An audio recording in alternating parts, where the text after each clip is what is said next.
চতুর্থ শ্রেণী প্রিয় শিক্ষার্থী সালদার স্যার ইউটিউব চ্যানেল থেকে তোমাদের সবাইকে স্বাগতম। আজকে তোমাদের জন্য আরেকটি নতুন ভিডিও নিয়ে এসেছি। বাংলা মডেল প্রশ্ন 2026-এর সেট নম্বর 2।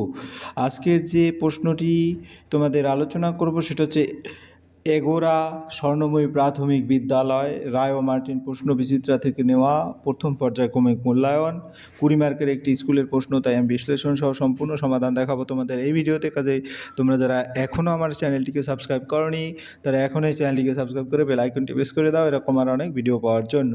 আমরা সরাসরি প্রশ্নটা দেখতে পাচ্ছি, আর এই প্রশ্নটা রায় ও মার্টিন প্রশ্ন বিচিত্রা 2026 থেকে নেওয়া।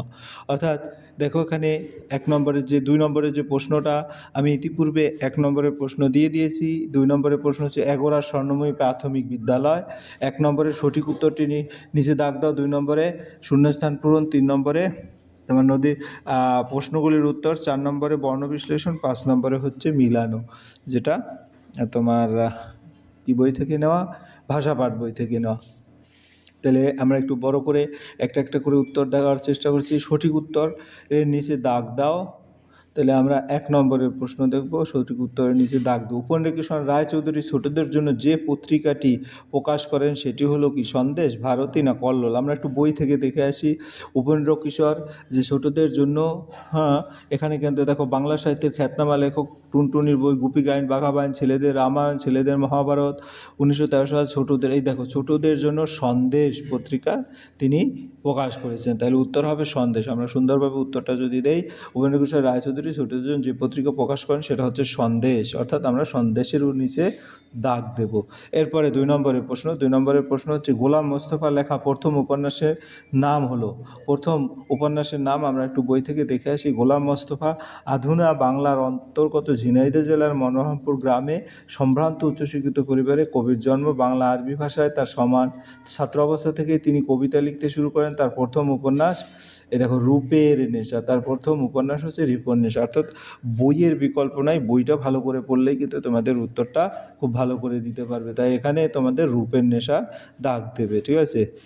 এরপরের প্রশ্ন হজর বল, এটা কি? এটা একটা বই, কারণ এটা ষষ্ঠ শ্রেণীর একটা এমনিতেও বই আছে যে হজ বর ল, তাই এটা একটা বই। তোমাকে দেখেছি এবার লোহায় তামার নাকি সোনার বালা গড়িয়ে দিতে হবে। তাহলে হজ বর ল আগে প্রথমে বললে এটা একটা বই, তো বইয়ের নিচে আমরা দাগ দিব। তারপরের প্রশ্ন হচ্ছে তোমাকে দেখছি এবার, এটা হচ্ছে লোহার, হ্যাঁ, তাহলে লোহার উপর দাগ দেবো, লৌহের বা লোহার, নাকি তোমার নাকি সোনার বালা গড়িয়ে দিতে হবে, আসলে লোহার। এরপরের প্রশ্ন, এরপর রাতের বেলা জানলা দিয়ে বক্তা কাকে দেখেন? রাতের বেলা জানলা দিয়ে বক্তা পাহাড়ওয়ালাকে দেখেন, অর্থাৎ গল্প অনুযায়ী জানলা দিয়ে বক্তা পাহাড়ওয়ালাকে দেখছিল। 1 নম্বরের প্রশ্ন হয়ে গেল। এরপর আমরা যাব 2 নম্বরের প্রশ্ন, শূন্যস্থান পূরণ করো। আসলে প্রতিটা প্রশ্নের উত্তরের ক্ষেত্রেও টেক্সট বইয়ের কোনো বিকল্প নাই। তাই এখানে দেখো তোমার কী হলো, প্রথম যে 1 নম্বরের 50 ভাগের মোড় ড্যাশ গ্রাস, অর্থাৎ আমরা যদি বলি 50 ভাগের মোড় এক গ্রাস, হ্যাঁ, এক গ্রাস পাঠ্যর লাইন অনুযায়ী কিন্তু উত্তর। পরীর দেশে ড্যাশ দুয়ার দেই হানা, পরীর দেশে বদ্ধ দুয়ার, হ্যাঁ, দেই হানা। এরপরে তোমার গিয়ে গ নম্বরের প্রশ্ন, শেক দেয়, হ্যাঁ, তেল মাখে লাগায় ড্যাশ, তারপর আমার সুক্ত ড্যাশ চলতে চাওয়া সঙ্গে প্রায় ড্যাশ লোক জিনিসপত্র। তাহলে শেক দেয় তেল মেখে লাগায় হরিদ্রা, এখানে হরিদ্রা হবে শূন্যস্থান পূরণে। আমার সুক্ত ড্যাশ চলতে হয়, অশেষ চলতে হয়, হ্যাঁ, তারপরে সঙ্গে প্রায় ড্যাশ লোক জিনিসপত্র, 60 জনে লোক জিনিসপত্র, হ্যাঁ। এরপরে আমরা চলে যাব পরের প্রশ্ন, যেটা 3 নম্বরের প্রশ্ন। 3 নম্বরে কি, নিচের প্রশ্নগুলো উত্তর দাও। নদীর কাছ থেকে কি কি শিক্ষা পাওয়া যায়? হ্যাঁ, আমরা যদি দেখি এখানে সবার আমি ছাত্রদের আকাশ আমায় শিক্ষা দিল, উদার হতে ভাই রে, কর্মী হবার মন্ত্র আমি বায়ুর কাছে পাই রে, পাহাড় শিখায় তাহার সমান, হই যেন ভাই মৈনমোহন, খেলার মাঠে উপদেশে দিল খোলা হই তাই রে। তাহলে আমরা যদি সূর্য আমায় মন্ত্রণা দেয়, সূর্য না চাষ শেখালো, তারপরে ইঙ্গিতে তার শিখায়, এই দেখুন নদীর কাছে শিক্ষা পেলাম আপন বেগে চলতে, অর্থাৎ নদী কি শিক্ষা দিল? আপন বেগে চলতে। তো এভাবে তোমরা বইটা ভালো করে পড়া থাকলে কিন্তু উত্তরটা দেওয়া সহজ হয়ে যাবে। তাই নদীর কাছ থেকে কি শিক্ষা পেলাম? নদীর কাছে ধৈর্য, সহনশীল, হ্যাঁ, ও অবিরাম এগিয়ে চলার শিক্ষা না, নদীর কাছ থেকে আমরা পেয়েছি নদীর কাছ থেকে কি পেয়েছি? নদীর কাছ থেকে পেয়েছি আপন বেগে চলতে। নদীর কাছ থেকে নদী বাধা পেরিয়ে সামনে এগিয়ে চলার শিক্ষা দিয়েছে। ঠিক আছে? এরপরের প্রশ্ন হচ্ছে বিচিত্র স্বাদ কবিতাটি কার লেখা? আমরা যদি দেখি বিচিত্র স্বাদ রবীন্দ্রনাথ ঠাকুরের লেখা। অর্থাৎ বিচিত্র স্বাদ কবিতাটি আমি যখন পাঠশালাতে যাই আমার এই বাড়ির গলি দিয়ে, অর্থাৎ তাহলে কি হলো, 10টা বেলায় বাজে এরকম করে কবিতাটা ভালো করে পড়ে নেবে। এরপর বিচিত্র স্বাদ কবিতাটি তাইলে কি? রবীন্দ্রনাথ ঠাকুরের লেখা। এটি তার বিখ্যাত শিশু কাব্যগ্রন্থের অন্তর্গত একটি জনপ্রিয় কবিতা। এরপরের প্রশ্ন, বনভোজনে পদ্যে কোন ঋতুর উল্লেখ আছে? আমরা বনভোজন কবিতাটা দেখি।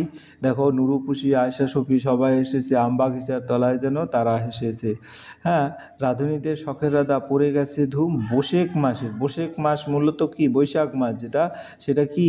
সেটা গ্রীষ্মকাল। তাইলে আমাদের এখানে গ্রীষ্ম ঋতুর কথা উল্লেখ আছে। তাইলে বনভোজনের পদ্যে বসন্ত ঋতুর না গ্রীষ্ম ঋতুর উল্লেখ আছে। তাহলে গ্রীষ্ম ঋতুর উল্লেখ আছে। এরপরে তোমাইতে সবার একটা করে গাছ ছিল। তোমাই কথার অর্থ কি? তোমাই কথার অর্থ হচ্ছে স্কুল চত্বরে, অর্থাৎ এখানে তোমাইতে বলতে স্কুলের ভিতরে বা স্কুলের চারপাশের জায়গাকে বোঝানো হয়েছে, তাই এর অর্থ স্কুল চত্বরে।